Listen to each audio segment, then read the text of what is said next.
Hello everyone, इस video में अपन बात करने वाले इंपॉर्टेंट डॉक्यूमेंट के रिगार्डिंग कि जब आप अपना आईसीआर 2025 के काउंसलिंग में पार्टिसिपेट करेंगे तो कौन कौन सा डॉक्यूमेंट की जरूरत पड़ने वाली है। At the time of counselling बहुत सारे स्टूडेंट के पास वो डॉक्यूमेंट नहीं रहती, इसकी वजह से वो काउंसलिंग से बाहर हो जाते हैं। तो अभी से आपको अपना सारा डॉक्यूमेंट को रेडी कर लेना होगा।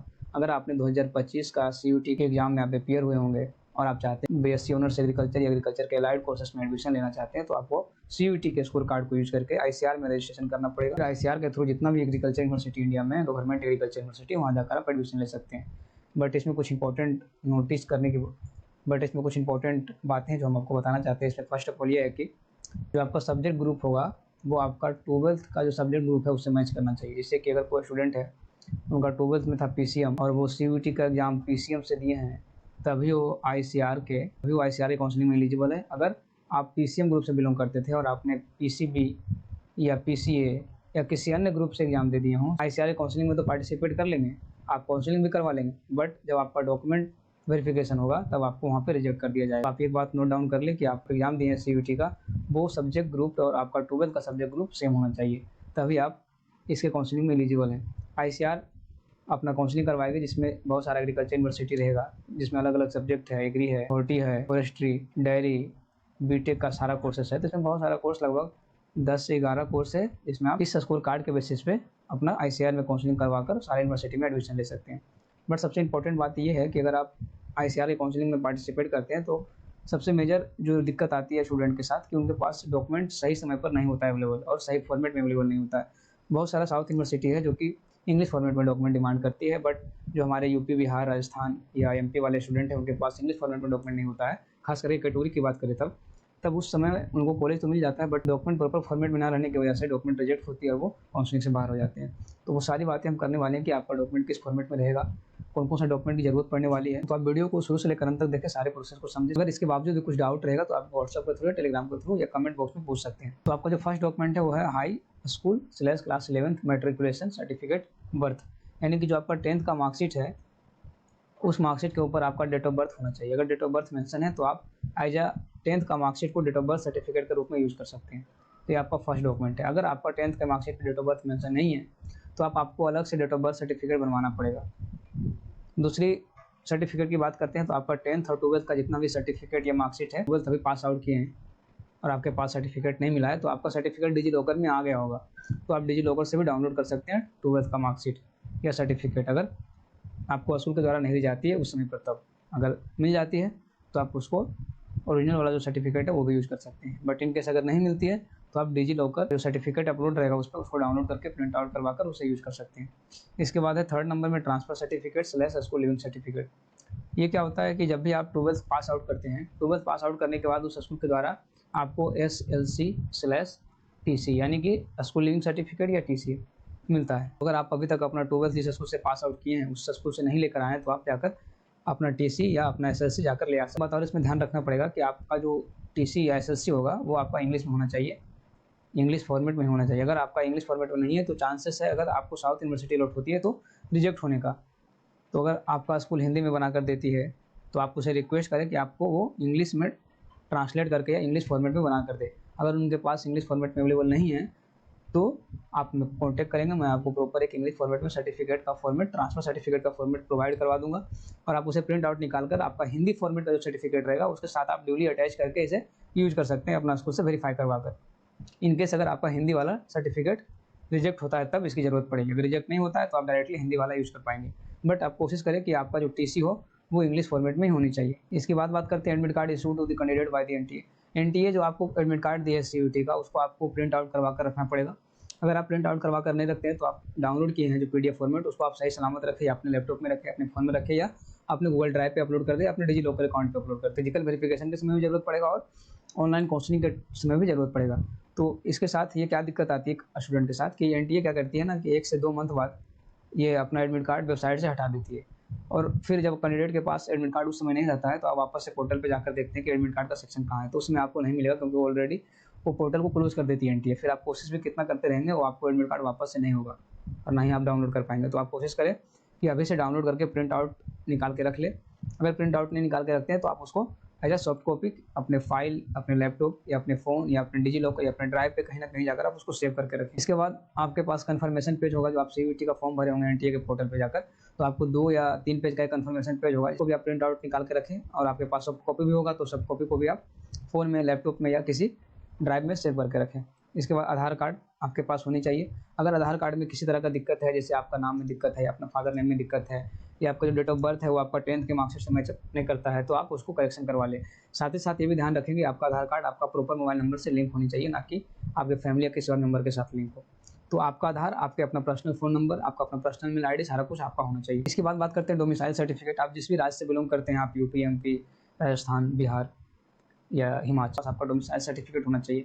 अगर आप बिहार से बिलोंग करते हैं या यूपी से बिलोंग करते हैं या एमपी से बिलोंग करते हैं या राजस्थान से बिलोंग करते हैं, तो इसमें क्या होता है कि ये जो सारा स्टेट है, इसमें डोमिसाइल सर्टिफिकेट मैक्सिमम केस में हिंदी में बना के देता है। तो आप, अगर आपका स्टेट में इंग्लिश में बनाकर देता है तो आप इंग्लिश में बनवा लेंगे।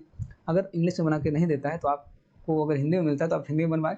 और साथ ही साथ आपको इंग्लिश फॉर्मेट में भी उसको ड्यूली साइन करवाना पड़ेगा। तो इंग्लिश फॉर्मेट का सर्टिफिकेट कहाँ मिलेगा? डोमिसाइल सर्टिफिकेट का इंग्लिश फॉर्मेट आपको टेलीग्राम में मिल जाएगा। टेलीग्राम में हम अपलोड कर देंगे, वहाँ से आप प्रिंट आउट निकालेंगे, उसमें सारा डिटेल डालेंगे, अपना हिंदी का जो डिटेल रहेगा, और आप उसको अपना ब्लॉक या तहसील में जाकर ड्यूली साइन करवा लें। इनकेस अगर आपको डोमिसाइल रिजेक्ट होता है किसी भी यूनिवर्सिटी के द्वारा, तब आप उस समय आपका जो इंग्लिश फॉर्मेट में सर्टिफिकेट बना कर रखे होंगे आप, उस समय आप उसको अपलोड कर सकते हैं। मैक्सिमम कोशिश करें कि इंग्लिश में बन जाए। अगर इंग्लिश में नहीं बनती है तो आप मेरे से कॉन्टैक्ट करेंगे, आपको फॉर्मेट प्रोवाइड कर दिया जाए। इसके बाद बात करते हैं copy of SC, ST, UPS, OBC, NCL, general EWS category certificate as per the central government requirement and issued by the competent authority. यहाँ पे थोड़ा ध्यान देंगे। यहाँ पे क्या होता है कि बहुत सारे स्टूडेंट एससी, एसटी, ओबीसी या जनरल ईडब्ल्यूएस कैटेगरी से बिलोंग करते हैं, वो अपना कैटेगरी क्लेम कर देते हैं सीयूईटी फॉर्म फिलअप कर। तो अगर इनकेस आप कैटेगरी क्लेम कर रहे हैं, एससी, एसटी, ओबीसी, यूपीएस या जनरल ईडब्ल्यूएस, किसी भी कैटेगरी को आप क्लेम किए हैं कि हम इस कैटेगरी से बिलोंग करते हैं, तो उस समय आपका तो रैंक, ओवरऑल रैंक तो बनेगा ही, साथ ही साथ आपका कैटेगरी रैंक भी बनेगा।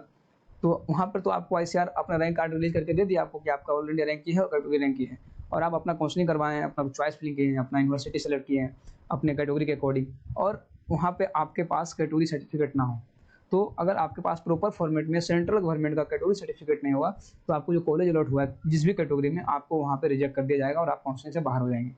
तो जो आपका सर्टिफिकेट है उसका प्रॉपर फॉर्मेट होनी चाहिए। खासकर अगर आप कैटेगरी क्लेम कर रहे हैं तो आपका जो सर्टिफिकेट हो वो सेंट्रल गवर्नमेंट का ही हो, आपका स्टेट का नहीं चलेगा।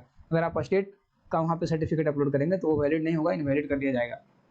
तो सेंट्रल गवर्नमेंट का सर्टिफिकेट का फॉर्मेट किस अनुसार से होना चाहिए या उसका क्या प्रोसेस है, वो हम आगे बात करें। अगर हम बात करें बिहार स्टेट का, तो बिहार में क्या है कि यहाँ पे अगर आप ओबीसी अप्लाई करते हैं तो ओबीसी यहाँ 2 तरह का बनता है, एक बनता है स्टेट के लिए, एक बनता है सेंट्रल के लिए, है ना।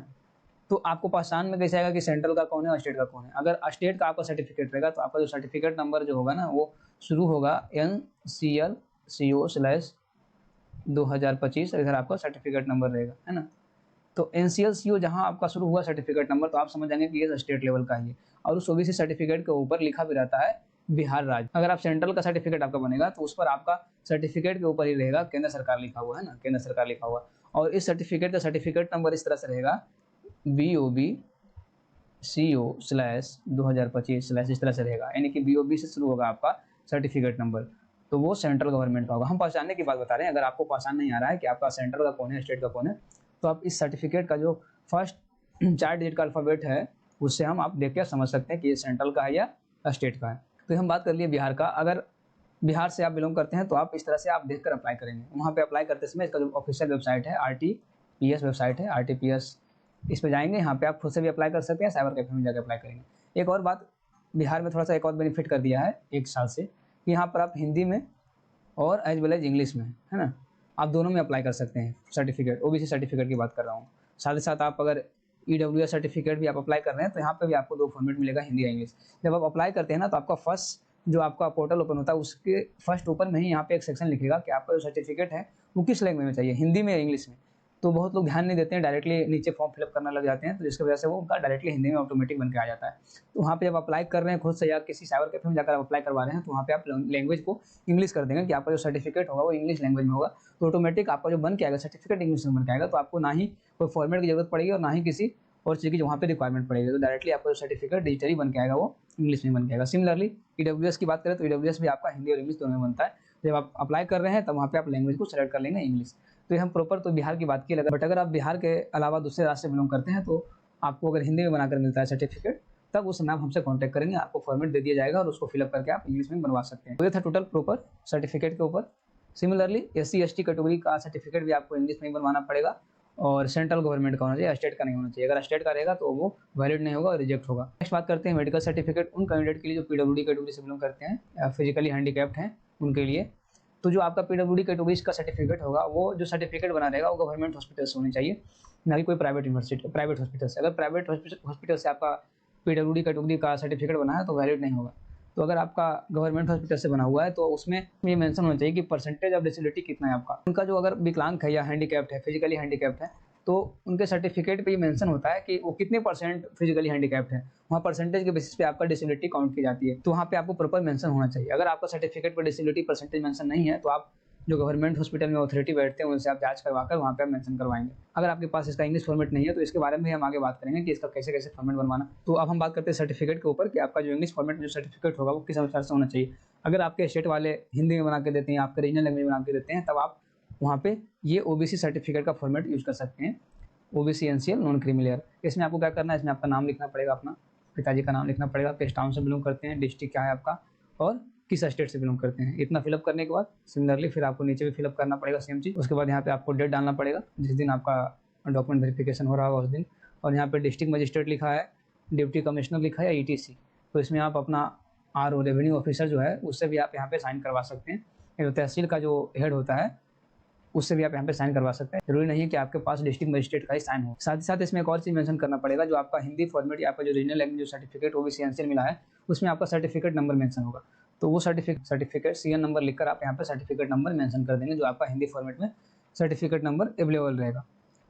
तो इस तरह से आप अपना OBC NCL इंग्लिश फॉर्मेट में बनवा सकते हैं। इसके बाद हम बात करते हैं EWS सर्टिफिकेट के बारे में। अगर आपके पास EWS सर्टिफिकेट है, वो आपका स्टेट लेवल का है या आपका हिंदी फॉर्मेट में है, तब आप इस सर्टिफिकेट का फॉर्मेट यूज कर सकते हो। तो सिंपली यहाँ पे आपको सारा कुछ फिलअप करना पड़ेगा। सर्टिफिकेट नंबर का सेक्शन दिया है, तो यहाँ पे आप सर्टिफिकेट नंबर लिखेंगे फर्स्ट ऑफ ऑल, जो आपको रीजनल लैंग्वेज में सर्टिफिकेट बना के दिया गया है EWS कैटेगरी का, उसका मेंशन करेंगे, डेट डालेंगे जिस दिन आपका बना है वो सर्टिफिकेट, कितने ईयर तक वैलिड है वो आपका सर्टिफिकेट पे मेंशन रहेगा। अब तो आई थिंक 1 ईयर का वैलिडिटी कर दिया EWS का, तो आप देख लेंगे जो आपका रहेगा उतना ही लिखेंगे। यहाँ पे अपना नाम लिखेंगे, है ना, अपने पिताजी का नाम लिखेंगे, आप सन है, डॉटर है, वाइफ है, क्या है। अगर सन रहेंगे तो आप डॉटर और वाइफ को कट डाउन कर देंगे और सन को रहने देंगे। अपना पिताजी का नाम लिखेंगे, परमानेंट रेसिडेंट लिखेंगे, किस जगह से बिलोंग करते हैं, पोस्ट ऑफिस क्या है आपका, है ना, डिस्ट्रिक्ट क्या है, पिन कोड क्या है, सारा कुछ मेंशन करने के बाद और आपका इनकम कितना है फैमिली का वो आप यहाँ पे मेंशन करेंगे। सिमटी कुमारी जो भी है आपका अपना नाम लिखेंगे, बिलोंग्स टू कौन सा कास्ट से बिलोंग करते हैं वो लिखेंगे, है ना।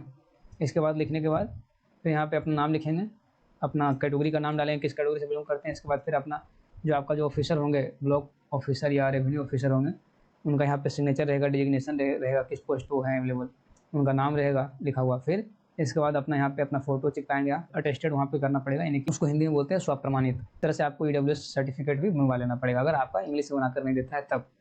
इसके बाद करते हैं SC/ST के लिए। SC के लिए भी यही सर्टिफिकेट है, ST के लिए भी यही सर्टिफिकेट है। सिमिलरली अपना नाम, फादर का नाम, है ना, विलेज, टाउन, डिस्ट्रिक्ट, स्टेट, है ना, किस कास्ट से बिलोंग करते हैं यहाँ मेंशन करेंगे। मेंशन करने के बाद फिर सिमिलरली सेम चीज़ यहाँ पे मेंशन करना पड़ेगा, सारा डिटेल फिलअप करेंगे। जो ऑफिसर रहेंगे वो यहाँ पे अपना साइन वगैरह डालेंगे, डेजिग्नेशन क्या है उनका, किस पोस्ट पे है वो, जगह क्या है, अप्लाई कहाँ से कर रहे हैं, डेट क्या है ना, ये सारा कुछ फिलअप करने के बाद अपना इस पर साइन और मोहर करवा लेंगे। इस पर भी सर्टिफिकेट नंबर का ऑप्शन नहीं दिया है, तो आप यहाँ पे ऊपर में CN नंबर करके लिख देंगे, जो भी आपका सर्टिफिकेट नंबर हिंदी फॉर्मेट में अवेलेबल रहेगा वो यहाँ, और इसको जाकर आप वेरीफाई करवा लेंगे सिग्नेचर, साथ ही साथ उस ब्लॉक का यहाँ पे मोहर भी होना चाहिए। इस तरह से मोहर वो यहाँ पे लगा देंगे। तो ये आप अपना बना सकते हैं। SC/ST के लिए दोनों सेम फॉर्मेट है। अगर आपके पास फॉर्मेट अवेलेबल नहीं है या आपको फॉर्मेट आपका ब्लॉक या तहसील वाला नहीं देता है, तो आप टेलीग्राम ज्वाइन करेंगे, वहाँ से आपको फ्री ऑफ कॉस्ट मिले। उसके बाद बात करते हैं जो डिसेबल कैंडिडेट है, जिनका हम बात कर रहे थे, PWD कैटेगरी से हैं जो, वो क्या करेंगे, यहाँ पे अपना फोटो चिपकाएंगे, अपना नाम लिखेंगे, है ना, अपना फादर का नाम एज लिखेंगे, रजिस्ट्रेशन नंबर लिखेंगे, है ना, वो आपका रजिस्ट्रेशन नंबर वहाँ से आएगा जो आप सर्टिफिकेट बनवाएंगे हिंदी में, जो आपका बन के आएगा आपका जो गवर्नमेंट हॉस्पिटल है वहाँ से। अगर वहाँ का गवर्नमेंट हॉस्पिटल आपको इंग्लिश में बना के दे देता है तो इसका कोई ज़रूरत नहीं है। अगर वहाँ का गवर्नमेंट हॉस्पिटल आपको हिंदी में बना के देता है तब आप इसका इस्तेमाल कर सकते हैं। यहाँ पे सर्टिफिकेट नंबर आपको मेंशन करना पड़ेगा, डेट डालेंगे, जिस डेट को आपका सर्टिफिकेट बना है वो डालना है, और फिर अपना यहाँ पे परसेंटेज, वहाँ पे आपका सर्टिफिकेट ये मेंशन होगा, सेम यहाँ पे आपको फिलअप कर लेना है, कितना है 70%, 40%, कितना परसेंट डिसेबिलिटी आपका परसेंटेज है, और जो आपका डिसेबिलिटी का रीजन है, क्या क्या दिक्कतें हैं, वो सारा कुछ यहाँ पे आपको मेंशन करना पड़ेगा, है ना। फिर जो डॉक्टर रहेंगे वहाँ पे साइन करेंगे, जो ऑफिसर होंगे, आपका थंब इम्प्रेशन या आपका सिग्नेचर यहाँ पे रहेगा, और फिर मेडिकल सुपरिटेंडेंट जो भी रहेंगे वहाँ का हेड रहेंगे उस हॉस्पिटल का, उनका यहाँ पे सिग्नेचर और यहाँ पे उनका उस हॉस्पिटल का मोहर रहेगा। तो इस तरह से आप पीडब्ल्यूडी कैटेगरी का सर्टिफिकेट भी बनवा सकते हैं इंग्लिश फॉर्मेट में, अगर आपको ऑलरेडी इंग्लिश इसका कोई ज़रूरत नहीं है। तो इस तरह से आप सारा सर्टिफिकेट को बनवा लेंगे।